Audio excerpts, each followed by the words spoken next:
So I don't know if you've heard, but I got a new demo recently. The RX 350h luxury package. And the reason I'm gonna do this video today is my 1 month review on driving this car every single day. Now remember, I was coming from an IS 350.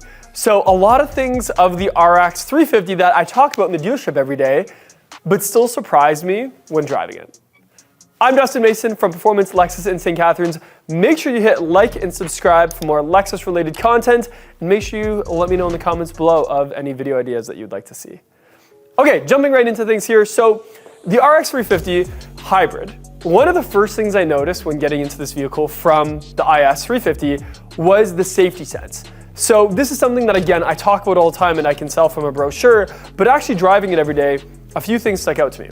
One being the proactive driving assist combined with radar cruise control in the city. And what I mean by that is with the IS 350, since it's the older generation Lexus safety sense, I definitely felt like it was more of a nudge on the shoulder than like the car actually paying attention. And it's something that I take for granted every day is this car is constantly paying attention to everything around it all the time. I don't know what this motion was, but it was the best way that I could describe it. And a lot of that is the proactive driving assist. So the proactive driving assist is like a bubble surrounding the car, and it doesn't matter if you have radar cruise control on or lane departure. If the person in front of you slows down and stops, so will your car. The other day I was driving to work and I happened to drive through sort of like a school zone, and there's cars coming in and out of it, and I was waiting for my espresso to kick in, and the car in front of me suddenly stopped because there was a student walking in front of them. And my car just calmly stopped as well. It wasn't abrupt. It wasn't like beeping and yelling at me. It just slowed to a stop because the car in front of me did. And that's how much the RX is paying attention with the newest Lexus Safety Sense. But that's not all. The other day I was driving to work, and there is some construction on Highway 406, which is near my house, and I know it goes down to one lane. And even before I got to the part of the highway where the construction is, my car verbally said out loud, braking ahead. And I don't know if that was the Apple CarPlay. I didn't have a destination logged in. I don't know if it was the cloud-based navigation, but something told me that there's braking ahead, and I couldn't even see the braking yet. And a big part of that is also what's called AI machine learning. And if you ever look at the top of the windshield of any of the newer Lexuses, there's some cameras and some sensors and things like that. And all that is Lexus investment for the future in learning how Canadians and Americans and North Americans and South Americans and Europe and everybody in the world is driving, so that the machine, the car, can learn how to adapt and how those safety features can get better. So those were like the safety feature parts that were pleasantly surprising. But there's more inside to tell you about. Another thing I've learned is on the inside, and that is this. The car is running and you don't hear anything going on. So the fact that it's a hybrid, we don't feel that vibration. It's got amazing fuel economy. In fact, my fuel economy right now, let's look it up, I believe is 6.8 liters per 100 kilometers, and I have been ripping this thing. And I do probably about half highway, half city, maybe a little bit more highway than city. And I haven't had to go to the gas station in almost like a week and a half, when in previous RXs and ISs, I was going every couple days, it seemed. So even just the fuel economy alone has been a big plus for it. And the fact that it's so smooth has been like the benefit. But the other thing is, this time around with this RX, I've actually set up things the way it should be set up. Usually these are company cars and I don't like to put too much personalization on it, but this time around I did. And because of that, I have things like the cloud-based navigation hooked up. I have things like the driver profile, so that when I get in and the car says, "Welcome, Dustin Mason," it's an added bit of luxury that when my friends get in and see that, they're like, "Oh, my car doesn't say my name when I get into it." Because as Dale Carnegie said, the most beautiful word in the English language is your own name. And the car is saying that word to me, which I think is a nice touch.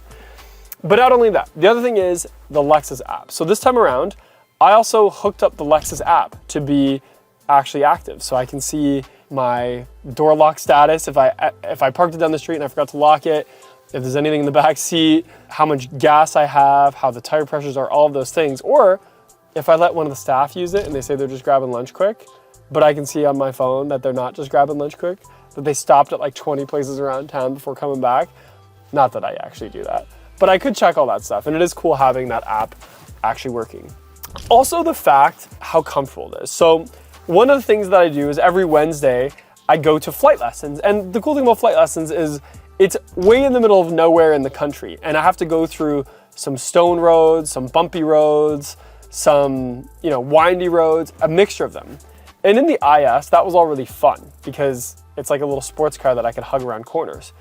But it got to a point that it was also, pretty cumbersome, like on my body. Like I was sometimes tired when I got there. With this RX and all those safety features and the fact that it's a smooth hybrid and a midsize and a smooth midsize, I was able to just sort of like hit my cruise control, still enjoy those windy roads, but I was less fatigued when I got there. And I think that's always been one of the main selling features of the RX is it's a mid-size SUV that rides like a mid-size sedan, or sometimes even a full-size sedan. So when you get to your destination, you feel like you didn't really have to work hard to get there. And I would say that's a part of the hybrid system that people forget about. It's not just about fuel economy numbers and horsepower numbers. None of that matters if you don't enjoy the drive. And if the drive is too much work. I have a couple friends with some GT3 RS Porsches, and they just did a big road trip a couple months ago. And they said they were so tired by the time they got there. Like it was an amazing experience, but it took so much out of them because those cars are so visceral.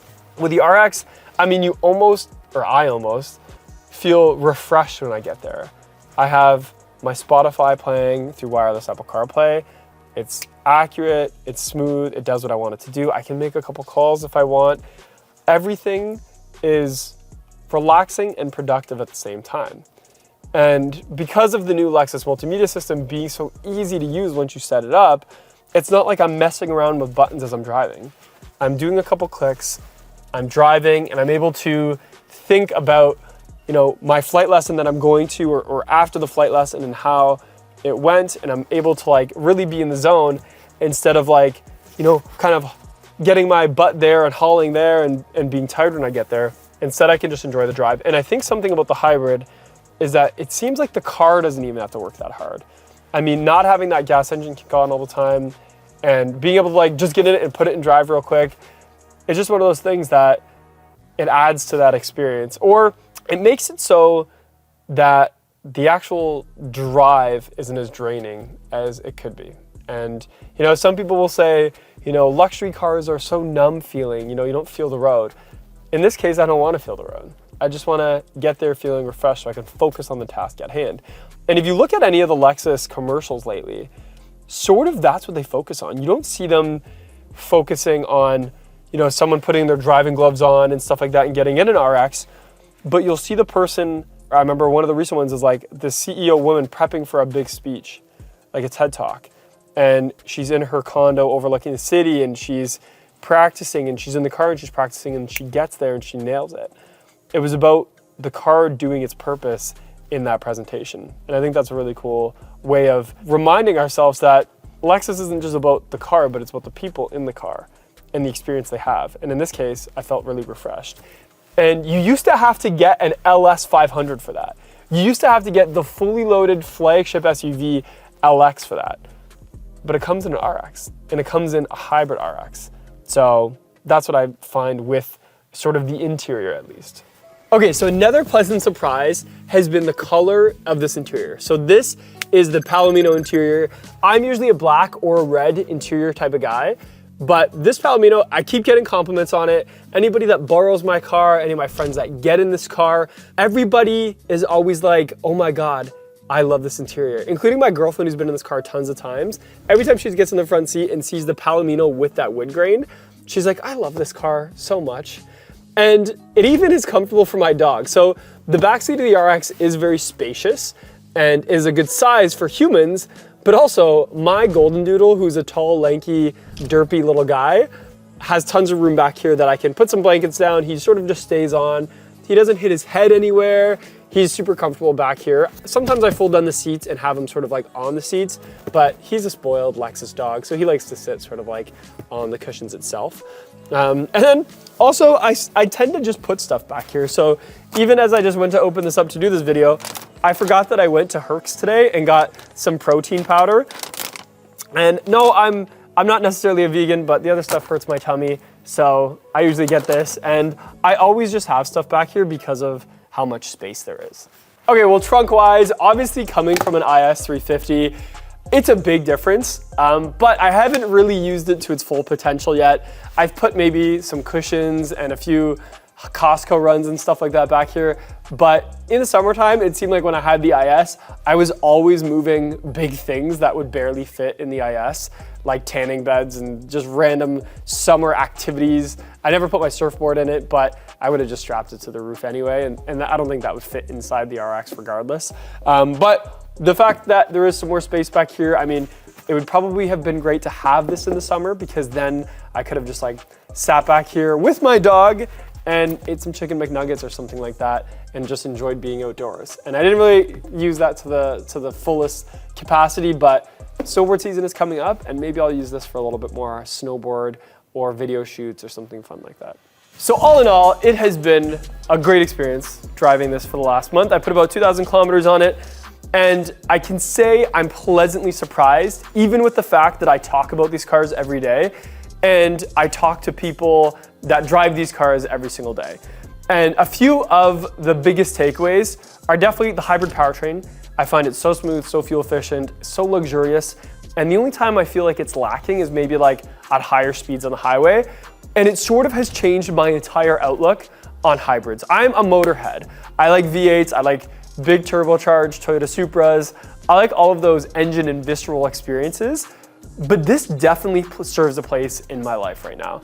And it makes me think that the only where to go from here that I could enjoy even more would be an RX 500. I think if I could go back and convince my boss to let me take an RX 500 instead, now that I've fallen in love with the hybrid powertrain, I think that would be a nice balance of, you know, a little bit of driving experience with some extra horses under the hood, and still that fuel economy and smooth hybrid powertrain that I have fallen in love with the RX 350h. So much more to come as I continue to drive this over the next couple months and fall more and more in love with it. But at the end of the day, I can see why it's so popular. Every time I do a video on the RX, it does well, and it's because a lot of people love it, and I can definitely see why. So let me know in the comments below what you think of this video. I'm Dustin Mason from Performance Lexus in St. Catharines, and I will see you in the next video.